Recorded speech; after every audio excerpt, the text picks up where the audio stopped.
ಪ್ರತ್ಯೇಕವಾಗಿ ಚುನಾವಣೆ ಎದುರಿಸಿತು ಕಾಂಗ್ರೆಸ್. ಬಲ ಸಿಕ್ಕಿಲ್ಲ. ಆದ್ರೆ ಠಾಕ್ರೆ ಬ್ರದರ್ಸ್ ಬಿಎಂಸಿ ಅಖಾಡದಲ್ಲಿ ಟಕ್ಕರ್ ಕೊಡ್ತಾ ಇದ್ದಾರೆ. ಏರ್ತಾ ಹೋಗ್ತಾ ಇದೆ ಠಾಕ್ರೆ ಪಡೆಯ ಸ್ಥಾನ.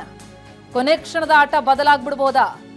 ಯುಬಿಟಿ ಮತ್ತು ಎಂಎನ್ಎಸ್ ಈ ಠಾಕ್ರೆ ಬ್ರದರ್ಸ್ ಮೈತ್ರಿ ಏನಿದೆ 67ರಲ್ಲಿ ಮುನ್ನಡೆಯನ್ನ ಸಾಧಿಸ್ತಾ ಇದೆ. ಹಾಗಾಗಿ ಜಿದ್ದಿನ ಕಾಳಗ ಅಂತಲೇ ಕರಿಬೇಕು.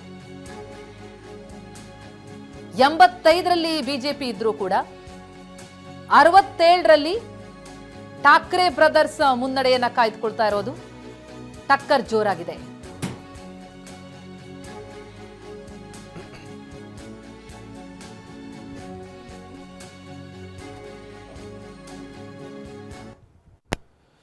ಬಿಜೆಪಿ ಠಾಕ್ರೆ ಪಡೆಯ ನಡುವಿನ ಜಿದ್ದಿನ ಕಾಳಗ ಈಗ ಮುಂದುವರಿತಿದೆ. 85 ವಾರ್ಡ್ಗಳಲ್ಲಿ ಮಹಾಯುತಿ ಮೈತ್ರಿ ಈಗ ಲೀಡ್ ಅನ್ನ ಪಡ್ಕೊಂಡು ಮುಂದೆ ಸಾಗ್ತಾ ಇರೋದು. ಇನ್ನು ಕಾಂಗ್ರೆಸ್ನ ಕಲಿಗಳು ಈಗ ನಿಧಾನವಾಗಿ ಸಿಂಗಲ್ ಡಿಜಿಟ್ ಇಂದ ಈಗ ಡಬಲ್ ಡಿಜಿಟ್ಗೆ ಈಗ ತೇರ್ಗಡೆ ಆಗಿದ್ದಾರೆ.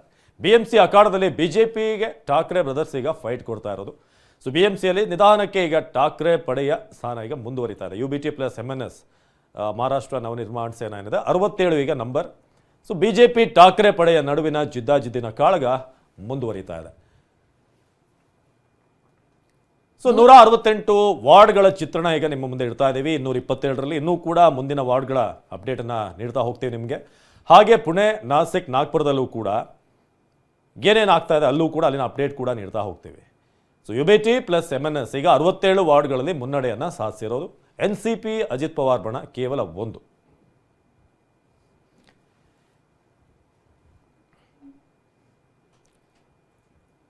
ಇನ್ನು ಬಿಜೆಪಿ ರಾಜ್ಯ ಉಪಾಧ್ಯಕ್ಷರಾದಂಥ ಅನಿಲ್ ಬಳಕೆ ಅವರು ಕೂಡ ನಮ್ಮನ್ನು ಜಾಯ್ನ್ ಆಗಿದ್ದಾರೆ. ಬೆಳಗಾವಿಯಿಂದ ಮಹಾರಾಷ್ಟ್ರದ ಅಪ್ಡೇಟ್ಸ್ ಏನೇನು ಆಗ್ತಿದೆ ಅದರ ಬಗ್ಗೆ ಹೆಚ್ಚಿನ ಮಾಹಿತಿಯನ್ನು ಕೊಡ್ತಾರೆ. ಸೊ ಬಿಎಂಸಿಯಲ್ಲಿ ಏನೇನು ಆಗ್ತಾ ಇದೆ ನಂಬರ್ ಅದನ್ನು ನೋಡ್ತಾ ಇದ್ದೀವಿ. ಜೊತೆಗೆ ನಾಸಿಕ್, ಪುಣೆ, ನಾಗ್ಪುರದಲ್ಲೂ ಕೂಡ ಏನು ಅಪ್ಡೇಟ್ ಇದೆ ಅದರ ಬಗ್ಗೆ ಕೂಡ ನಂಬರ್ಸ್ ಅನ್ನು ನೀಡ್ತಾ ಇದ್ದೀವಿ. ಸೊ 168 ವಾರ್ಡ್ಗಳ ಚಿತ್ರಣ ಈಗ ನಿಮ್ಮ ಮುಂದೆ. ಬಿಜೆಪಿ ಮತ್ತು ಠಾಕ್ರೆ ಪಡೆಯ ಜಿದ್ದಿ ಮುಂದುವರಿತಾ ಇದೆ. ಕಾಂಗ್ರೆಸ್ ಕಲಿಗಳು ನನಗೂ 10 ವಾರ್ಡ್ಗಳಲ್ಲಿ ಸದ್ಯಕ್ಕೆ ಮುನ್ನಡೆಯನ್ನು ಸಾಧಿಸ್ತಾ ಇದ್ದಾರೆ. ಆದರೆ ಈಗ ಜಿದ್ದಿ ಇರೋದು ಏನಿದ್ರು ಕೂಡ ಬಿಜೆಪಿ ಪಡೆ, ಅದರ ಹಿಂದೆ ಇರುವಂತಹ ಠಾಕ್ರೆ ಬ್ರದರ್ಸ್ ಪಡೆ. ಹಾಗಾಗಿ ಠಾಕ್ರೆ ಪಡೆಯ ಸ್ಥಾನಗಳು ಕೂಡ ಹೆಚ್ಚಾಗ್ತಾ ಇರೋದು. ಆದರೆ ಬಿಜೆಪಿ ಈ ಬಾರಿ ಇತಿಹಾಸವೇನಾದ್ರೂ ಸೃಷ್ಟಿ ಮಾಡುತ್ತಾ? ಅನಿಲ್ ಬನ್ಕಿ ಅವರು ನಮ್ಮ ಜೊತೆ ಜಾಯ್ನ್ ಆಗಿದ್ದಾರೆ. ಅನಿಲ್ ಅವರೇ ನಮಸ್ಕಾರ. ಗೆಲುವು ನಿಮ್ಮದಾಗತ್ತೆ ಅನ್ನುವಂಥ ವಿಶ್ವಾಸ ಈಗಲೂ ಕಂಡು ಬರ್ತಾ ಇದೆಯಾ? ಯಾಕಂದ್ರೆ ಜಿದ್ದಿ ಕಂಡು ಬರ್ತಾ ಇದೆ. ಇತಿಹಾಸ ಸೃಷ್ಟಿ ಮಾಡುತ್ತೆ ಬಿಜೆಪಿ ಮೈತ್ರಿಕೂಟ ಅನ್ನುವಂಥ ಸಮೀಕ್ಷೆಗಳ ಹೇಳಿಕೆ ಸತ್ಯ ಆಗೋ ಕ್ಷಣನ ಏನ್ ನೋಡ್ತಾ ಇದ್ರೆ ಹೇಗೆ ಅನಿಸ್ತಾ ಇತ್ತು ತಮಗೆ ಅಂತ? ಈಗಾಗಲೇ ತಾವು ನೋಡಿದ ಮೇಲೆ ಇತಿಹಾಸದಲ್ಲಿ ಆಗಲಾರದು ಒಂದು ಕ್ಷಣ. ಭಾರತೀಯ ಜನತಾ ಪಾರ್ಟಿ ನೇತೃತ್ವದಲ್ಲಿ ಮುಂಬೈ ಮಹಾನಗರ ಪಾಲಿಕೆಯಲ್ಲಿ ಮಹಾಪೌರ ಆಗ್ತಾರು. ವಿಶೇಷವಾಗಿ ಕಳೆದ 30 ವರ್ಷದಿಂದ ಶಿವಸೇನಾನವರು ಈ ಆಡಳಿತ ಮಾಡಿದ ಮಹಾನಗರ ಪಾಲಿಕೆ. ದೇಶದಲ್ಲಿ ಅತಿ ಶ್ರೀಮಂತ ಮಹಾನಗರ ಪಾಲಿಕೆ ಅಂದರೆ ಮುಂಬೈ ಮಹಾನಗರ ಪಾಲಿಕೆ. ಅಲ್ಲೇ ನಮ್ಗೆ ಆಡಳಿತ ಸಿಗಬೇಕಂತ ಶಿವಸೇನಾನವ್ರದ್ದು ಬಾಳಾ ಸಾಹೇಬ್ ಠಾಕ್ರೆ ಅವ್ರದ್ದು ಪ್ರಯತ್ನ ಅವಾಗಿತ್ತು. ಈಗ ಉದ್ಧವ್ ಠಾಕ್ರೆ ಅವರು ಪ್ರಯತ್ನ ಮಾಡಿದ್ರು. ಆದರೆ ಈ ಬಾರಿ ದೇವಾಭವ ಅಂತೀವಿ ನಾವು, ಮುಖ್ಯಮಂತ್ರಿ ಆದ ದೇವೇಂದ್ರ ಫಡ್ನವೀಸ್ ಅವ್ರದ್ದು ಸ್ಟ್ರಾಟಜಿ ಇರಲಿ.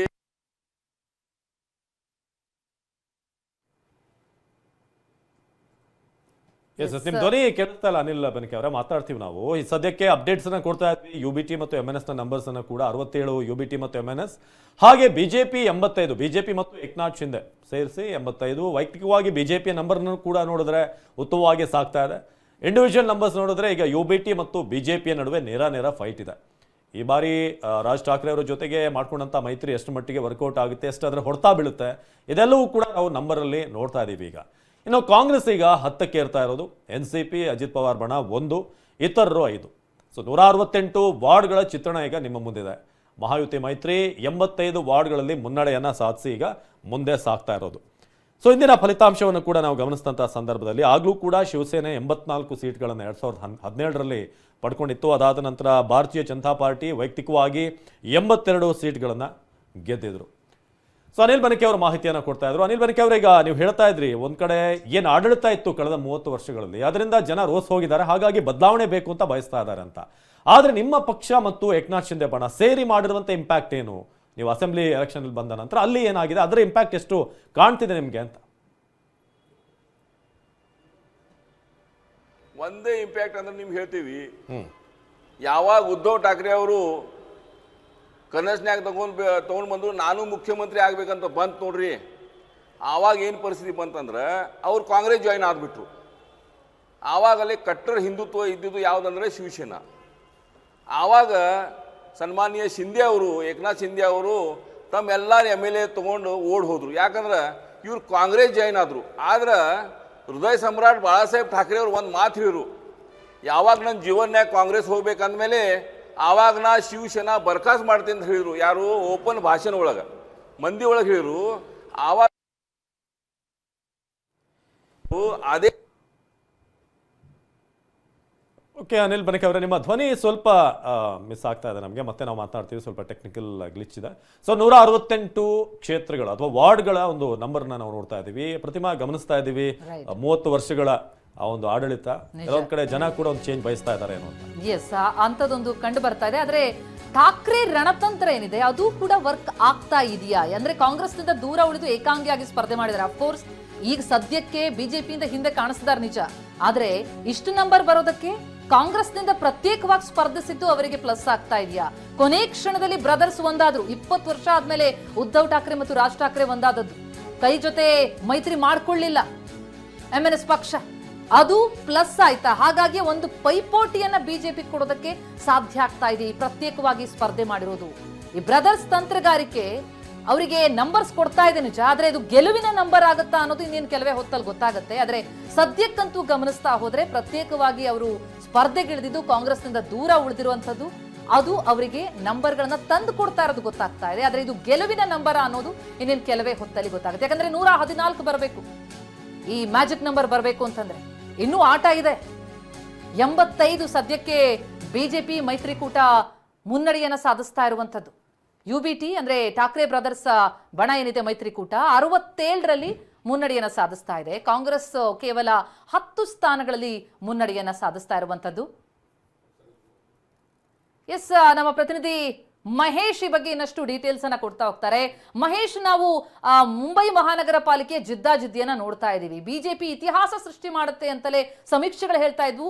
ಆರಂಭಿಕ ಈ ನಂಬರ್ಗಳನ್ನ ನೋಡ್ತಾ ಹೋದ್ರೆ ಅಂತದೊಂದು ಸುಳಿವು ಸಿಗ್ತಾ ಇದೆ ನಿಜ. ಆದ್ರೆ ಠಾಕ್ರೆ ಬ್ರದರ್ಸ್ ಫೈಟ್ ಏನಿದೆ ಅದನ್ನ ನಾವು ತಳ್ಳಿ ಹಾಕೋ ಹಾಗಿಲ್ಲ ಅಂತ ಅವರು ಪ್ರತ್ಯೇಕವಾಗಿ ಸ್ಪರ್ಧೆ ಮಾಡಿದ್ದು, ಅಂದ್ರೆ ಕಾಂಗ್ರೆಸ್ನಿಂದ ದೂರಾಗಿ ಇಬ್ರು ಬ್ರದರ್ಸ್ ಒಂದಾದದ್ದು, ಅದೊಂದು ಇಂಪ್ಯಾಕ್ಟ್ ಕೊಡ್ತಾ ಇದೆಯಾ?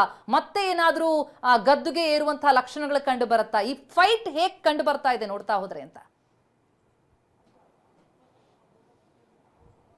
ಪ್ರತಿಮಾ, ಖಂಡಿತ ನೇರ ಫೈಟ್ ಆಗ್ತಾ ಇರುವಂಥದ್ದು. ಸದ್ಯದ ಮಾಹಿತಿ ಪ್ರಕಾರ 85ಕ್ಕೂ ಅಧಿಕ ಒಂದು ಬಿಜೆಪಿ ಏನು ಶಿಂದೆ ಬಣ ಏನು ಮುಂದೆ ಹೋಗ್ತಾ ಇದೆ ಅನ್ನೋದು ಕೂಡ ಗೊತ್ತಾಗ್ತಾ ಇದೆ. ಆದರೆ ಇದ್ರ ಹಿಂದೆನೇ ಕೂಡ ಠಾಕ್ರೆ ಸಹೋದರರು ಕೂಡ ಇರುವಂಥದ್ದು. 67 ಸ್ಥಾನಗಳನ್ನ ಮುನ್ನಡೆ ಸಾಧಿಸುವಂಥ ಪ್ರಯತ್ನ ಕೂಡ ಆಗ್ತಾ ಇರುವಂಥದ್ದು. ಅಂದರೆ ಅಷ್ಟೊಂದು ಈಸಿಯಾಗಿ ಠಾಕ್ರೆ ಸಹೋದರರಿಂದ ಮುಂಬೈ ಮಹಾನಗರ ಪಾಲಿಕೆಯನ್ನು ವಶಪಡಿಸ್ಕೊಳ್ಳೋಕೆ ಸಾಧ್ಯತೆ ಕಡಿಮೆ ಅನ್ನೋ ಮಾತುಗಳು ಆಗೋದಿಲ್ಲ, ಮತ್ತು ಯಶಸ್ವಿ ಆದ್ವಿ ಅನ್ನೋದು ಕೂಡ ಆಗೋದಿಲ್ಲ. ಯಾಕಂದರೆ ಇನ್ನು 10 ಗಂಟೆ ಸುಮಾರಿಗೆ ಮಾತ್ರ ಒಂದು ಮತ ಎಣಿಕೆ ಆರಂಭ ಆಗಿರುವಂಥದ್ದು. ಇನ್ನೂ ಕೂಡ ಏನು ವಾರ್ಡ್ಗಳು ಕೂಡ ಇರುವಂಥದ್ದು. ಇದು 168 ಏನು ಸ್ಥಾನಗಳಿಗೆ ಮಾತ್ರ ಇವಾಗ ಮತ ಎಣಿಕೆ ನಡೀತಾ ಇದ್ದು, ಉಳಿದವು ಕೂಡ ಬರಬೇಕಾಗಿರುವಂಥದ್ದು.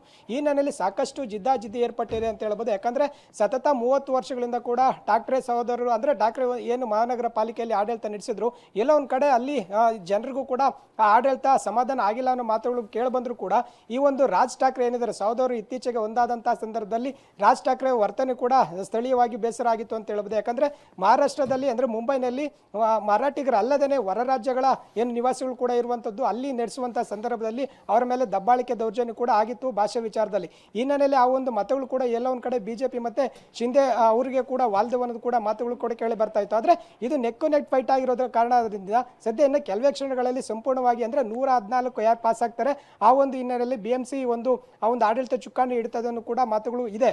ಸದ್ಯ ಈಗ BMC ಹೊರತುಪಡಿಸಿ ಕೂಡ 28 ಪುರಸಭೆ ಏನು ಕ್ಷೇತ್ರಗಳೇನಿದ್ದಾವೆ ಅಲ್ಲೂ ಕೂಡ ಈಗ ಬಿಜೆಪಿ ಮತ್ತೆ ಏನು ಶಿಂದೆ ಬಣ ಕೂಡ ಯಶಸ್ವಿಯಾಗಿ ಸಾಗ್ತಾ ಇದೆ ಕೂಡ ಗೊತ್ತಾಗ್ತಾ ಇದೆ.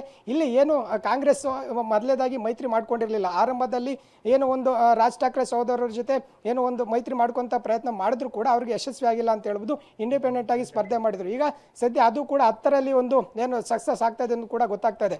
ಒಟ್ಟಾರೆ ಸ್ಥಳೀಯ ಸಮಸ್ಯೆಗಳು ಕೂಡ ಸಾಕಷ್ಟು ಇರುವಂತದ್ದು. ಆಡಳಿತ ವಿರೋಧಿ ಕೂಡ ಏನಿತ್ತು ಮಹಾರಾಷ್ಟ್ರ ಏನು ಒಂದು ಮುಂಬೈ ಚುನಾವಣೆಯಲ್ಲಿ, ಈ ಹಿನ್ನೆಲೆಯಲ್ಲಿ ಸಾಕಷ್ಟು ಒಂದು ಏರಿಳಿತ ಆಗ್ತಾ ಇರುವಂತದ್ದು. ಅಂದ್ರೆ ಜಿದ್ದಾಜಿದ್ದಿ ನೇರ ಫೈಟ್ ಕೂಡ ಬರುವಂತ ಕಾರಣ ನಿರೀಕ್ಷೆಗಳು ಕೂಡ ಇರುವಂಥದ್ದು. ಕೆಲವೇ ಕ್ಷೇತ್ರಗಳಲ್ಲಿ ಅದು 114 ಯಾರು ದಾಟ್ತಾರೆ ಅವರು ಬಹುಮತ ಸಾಧಿಸುವಂಥ ಯಶಸ್ವಿ ಆಗುವಂಥ ನಿಟ್ಟಿನಲ್ಲಿ ಏನು ಸಕ್ಸಸ್ ಆಗುತ್ತೆ ಅಂತ ಹೇಳ್ಬೋದು ಪ್ರತಿಮಾ. ಎಸ್ ಮಹೇಶ್, ಥ್ಯಾಂಕ್ ಯು ತಮ್ಮೆಲ್ಲ ಮಾಹಿತಿಗೆ. ಇದು ಸದ್ಯದ ಚಿತ್ರಣ ಮುಂಬೈ ಮಹಾಯುದ್ಧ. ಹಾಗೆ